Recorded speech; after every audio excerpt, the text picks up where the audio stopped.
Hi guys, this is Ghulam Ali Raza and you are watching English with Ghulam Ali Raza. आज के दिन हम डिस्कस करने जा रहे हैं अपना एक बहुत ही इम्पोर्टेंट टॉपिक जो अक्सर स्टूडेंट पूछते हैं कि एफएससी या इंटर के बाद हमें क्या करना चाहिए या किस डिग्री में जाना चाहिए। तो आज हम कोशिश करेंगे कि देखेंगे कि पाकिस्तान में आप ऑफिसर कैसे बन सकते हैं या ऑफिसर बनने के लिए आपको कौन सी तालीम रिक्वायर्ड है या सीएसएस कौन कंडक्ट करता है, सीएसएस का इम्तिहान साल में कब होता है। इस तरह के जितने भी सीएसएस के रिलेटेड बेसिक क्वेश्चन है वो आज हम डिस्कस करने की कोशिश करेंगे और साथ ही हम डिस्कस करेंगे कि पीएमएस और सीएसएस में फर्क क्या होता है। ठीक है, तो CSS stands for central superior services exams. ये इम्तिहान आपके एफपीएससी कंडक्ट करती है हर साल। एफपीएससी कंडक्ट करती है, फेडरल पब्लिक सर्विस कमीशन हर साल आपका ये इम्तिहान सीएसएस कंडक्ट करती है। सीएसएस ऑलमोस्ट हर साल फरवरी के महीने में आपका इम्तिहान होता है, सिवाय 2022 के, क्योंकि उसमें उन्होंने एमपीटी ऐड कर दिया था। एमपीटी ऐड कर दिया था।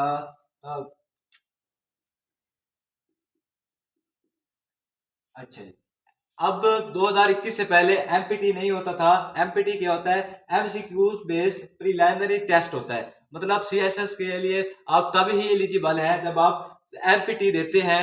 ये तकरीबन 200 नंबर का एमसीक्यूज बेस्ड टेस्ट होता है। इस टेस्ट के बाद ही आप सीएसएस के लिए एलिजिबल होते हैं, अदरवाइज आप सीएसएस के लिए एलिजिबल नहीं होते। ये 2021 से शुरू किया गया है, इससे पहले ये नहीं हुआ करता था। तो लास्ट ईयर उन्होंने एमपीटी तकरीबन फरवरी के महीने में लिया था और जो सीएसएस का इम्तिहान था 2022 का, वो ऑलमोस्ट मई जून में ही हुआ था। तो इस साल ये आपका एमपीटी मतलब 2022 में हो जाएगा। मतलब 2023 के सीएसएस के लिए आपको एमपीटी 2022 में ही देना पड़ेगा, 2022 अक्टूबर में। ठीक है, अक्टूबर में ही आपका आपसे एमपीटी ले लिया जाएगा। ये इस साल की 2023 का जो एमपीटी है उसकी जो डेट है वो 2 अक्टूबर है। ठीक है, इसके अलावा अगर हम बात कर लें कि सीएसएस के स्टैट की, सीएसएस 2021 का रिजल्ट कैसा रहा, तो आप ये जानकर हैरान हो जाएंगे कि सीएसएस किस कदर मुश्किल इम्तिहान है और इसमें किस कदर मुश्किल है कि आपका नंबर लेना। मुश्किल नहीं होता, बस स्टूडेंट्स क्या है, मेहनत करना छोड़ देते। तो देखिए जी, टोटल इस 2021 में लोगों ने 39,650 लोगों ने 2021 के लिए अप्लाई किया और जो अपेयर्ड हुए वो 17,240 स्टूडेंट थे और जिन्होंने पास किया वो सिर्फ 364 थे। अगर हम इनकी पासिंग परसेंटेज निकालें तो वो ऑलमोस्ट 2.11% बनती है। तो आप देख लें कि ये कितनी कम रेशो है। अच्छा, इसके साथ ही हम बात करते हैं पीएमएस की। पीएमएस क्या होता है हमारे पास? PMS provincial management service. PMS आपका हर साल, सॉरी हर साल तो नहीं होता, लेकिन ये आपका इम्तिहान होता जरूर है और ये पीपीएससी कंडक्ट करती है। अगर हम ये कह दें कि जो आपका सीएसएस है, लोग अक्सर पूछते हैं कि what is the difference between CSS and PMS. तो मैं कहता हूं कि ये कहना गलत नहीं होगा कि सीएसएस जिस तरह आपके एमएनएज होते हैं, एमएनएज होते हैं, ये सीएसएस के बिल्कुल वही मिसाल है। और अगर पीएमएस की बात करें तो पीएमएस ऐसे समझ लें आपका एमपीए है। ठीक है, ये होते हैं एमएनए जो आपको पता है वफाक लेवल पे होते हैं, आपके पाकिस्तान लेवल पे बैठते हैं। और ये जो एमपीएज होते हैं ये आपको पता है सूबाई लेवल पे होते हैं। तो ये आपका पीएमएस होता है, ये भी मुकाबले का इम्तिहान होता है। इसमें भी आप 17 ग्रेड के लिए ही एलिजिबल होते हैं, लेकिन ये है कि ये होता सूबाई लेवल पे है। तो सूबाई लेवल पर आपकी हुकूमत को जब भी जरूरत पड़ती है इंतजामिया की, तो वो पीएमएस कंडक्ट करवा लेते हैं। तो ये हर साल कंडक्ट होता है सीएसएस। पीएमएस जरूरी नहीं कि हर साल कंडक्ट हो, इसमें जब सीट्स रिक्वायर्ड होंगी तब ही ये अनाउंस किया जाएगा, अदरवाइज ये अनाउंस नहीं किया जाएगा पीएमएस।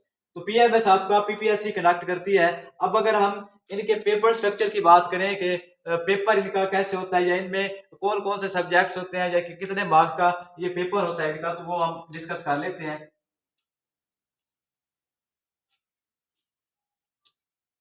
जी स्टूडेंट्स, तो जो सीएसएस है वो आपके पास 1200 मार्क्स का एग्जाम है।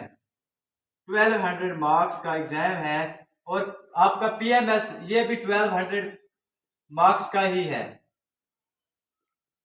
अच्छा, अब अगर हम इन दोनों के कंपलसरी सब्जेक्ट्स की बात करें तो वो ऑलमोस्ट दोनों के सेम ही है, थोड़ा सा डिफरेंस है, वो डिफरेंस हम देख लेंगे। पहला सीएसएस में जो कंपलसरी सब्जेक्ट है वो आपका इंग्लिश ऐसे आता है। इंग्लिश में आपने 100 मार्क्स का ऐसे लिखना होता है, और पीएमएस में भी आपका 100 मार्क्स का इंग्लिश ऐसे ही आता है। अगर हम सीएसएस के कंपलसरी सब्जेक्ट 2 की बात करें तो वो आपके पास इंग्लिश प्रेस ही आती है, और पीएमएस में भी आपको प्रेस का पेपर देना पड़ता है 100 मार्क्स का। इसके अलावा अगर हम सीएसएस के तीसरे कंपलसरी सब्जेक्ट्स की बात करें तो वो आपके पास जनरल साइंस एंड एबिलिटी आता है। General science and ability, okay. और यहाँ पे आपका जनरल साइंस का नहीं होता, बल्कि यहाँ पे जनरल नॉलेज का टेस्ट होता है, ठीक है। जनरल नॉलेज में फिर वो जनरल साइंस एंड एबिलिटी भी आ जाती है, और बाकी चीजें भी, करंट अफेयर, पाकिस्तान अफेयर भी आ जाते हैं। और इसके अलावा चौथा सब्जेक्ट इसके अगर हम बात करें वो आपका पाकिस्तान अफेयर है, पाकिस्तान अफेयर्स, ठीक है। पाकिस्तान अफेयर्स को भी अब दो हिस्सों में तकसीम किया गया है। 1947 से लेकर 2022 तक जितने भी वाकयात हुए हैं वो पाकिस्तान अफेयर में आएंगे। और इससे पहले प्री पार्टीशन से भी वो आपसे पूछता है। प्री पार्टीशन आपको 1857 की जंग आज़ादी से लेकर 712 मोहम्मद बिन कासिम जब सिंध में आया तब से आपको शुरू करना पड़ता है पाकिस्तान अफेयर्स के लिए। अब इसके अलावा करंट अफेयर्स आते हैं, करंट अफेयर से क्वेश्चन आते हैं। करंट अफेयर का 100 मार्क्स का पेपर होता है आपका। करंट अफेयर्स में आपके पास आपने पाकिस्तान का करंट अफेयर्स और ऑलमोस्ट पूरे वर्ल्ड का करंट अफेयर की बात करनी होती है। तो ये करंट अफेयर में पिछले 2 साल में जब आप पेपर दे रहे होते हैं उससे पिछले 2 साल में जो कुछ भी हुआ है वो आपका करंट अफेयर है।